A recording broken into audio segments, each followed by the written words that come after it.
Hey everyone, welcome back to the channel. So we have a new Black Panther game that's in the early stages of development, and we also have some more details about that Cowabunga Collection.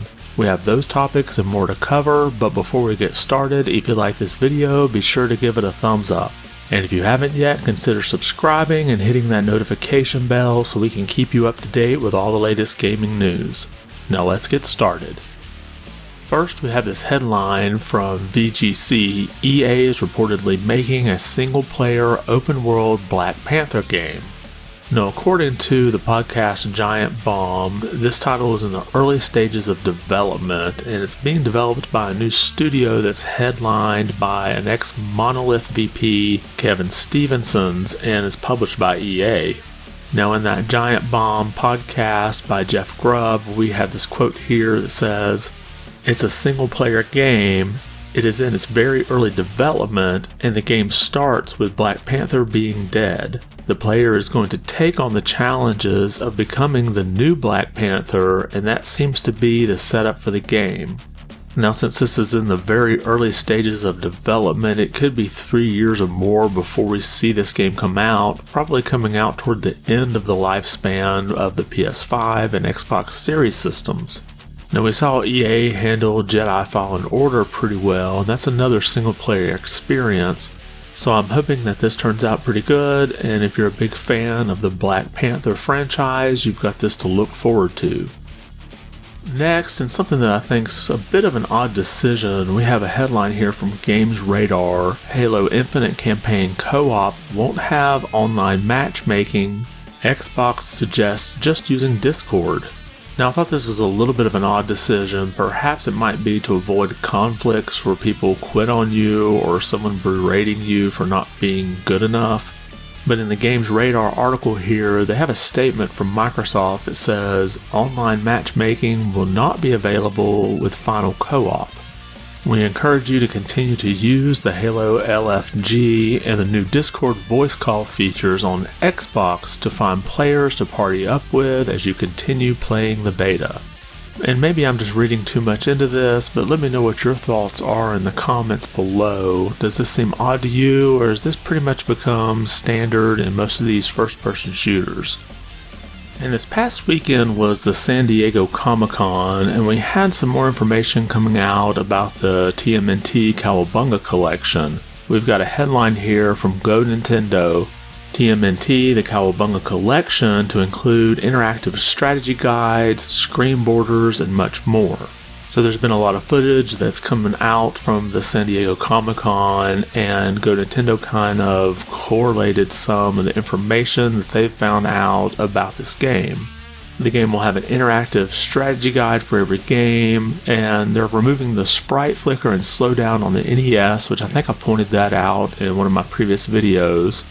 They're also adding level select and a CPU playthrough, so basically the computer can play the game for you if you just want to watch. And since it can take over any time, if you're having difficulty getting through a section, you can just let it run through it for you. There'll be a museum which includes design docs, manuals, brochures, music, etc., including pop-up translations. And this museum is a recreation of the 80s cartoon's Turtle Lair. There's also stylized game menus, which uses original comic art, and then a boss select on Tournament Fighters, and I believe this is for any version of Tournament Fighters. You can map dash to a separate button on beat 'em ups, and I think it also said somewhere in there that you could pretty much remap every button, but I'm not positive on that.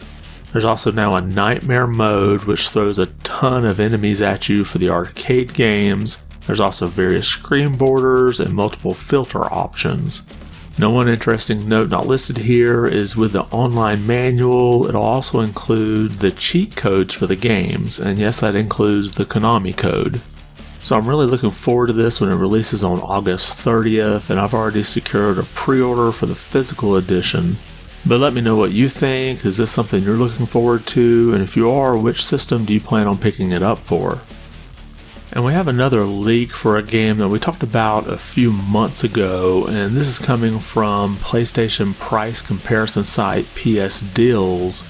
and this is Tactics Ogre Reborn. And in here this seems to confirm the release date as November 11th. And we have some new screenshots as you can see here, and they have a really lengthy description of the game on PS Deals, so if you're interested I have the link below in the description, you can check that out. But for those who aren't aware, part of the description describes it as based on the 2010 release, the game features improved graphics and sound, as well as updated game design, bringing new life to Tactics Ogre that remains true to its roots. Now, unless I missed something, I'm pretty sure there's not been an official announcement for this game yet. But we have seen several leaks related to this game, and all these have pointed to a PlayStation version, but we don't have confirmation that this is an exclusive just yet. And finally, we have a slight delay for the Lord of the Rings Gollum. We have this announcement from their official social media accounts. First of all, we would like to thank all of you for your patience and support so far. Over the last years, our team has been working hard to bring you a remarkable story and a breathtaking world filled with magic and wonder. We are dedicated to meeting our community's expectations and uncovering the untold story of Gollum in a way that honors the vision of J.R.R. Tolkien. That being said, in order to deliver the best possible experience, we have decided to push the release of Lord of the Rings Gollum by a few months. We will update you with an exact timing in the near future.